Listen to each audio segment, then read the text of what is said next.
गणनायकाय गणदेवताय गणाध्यक्षाय धीमहि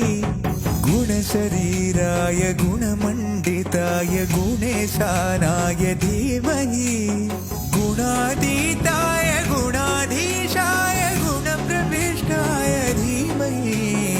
एकदन्ताय वक्रतुण्डाय गौरीतनयाय धीमहि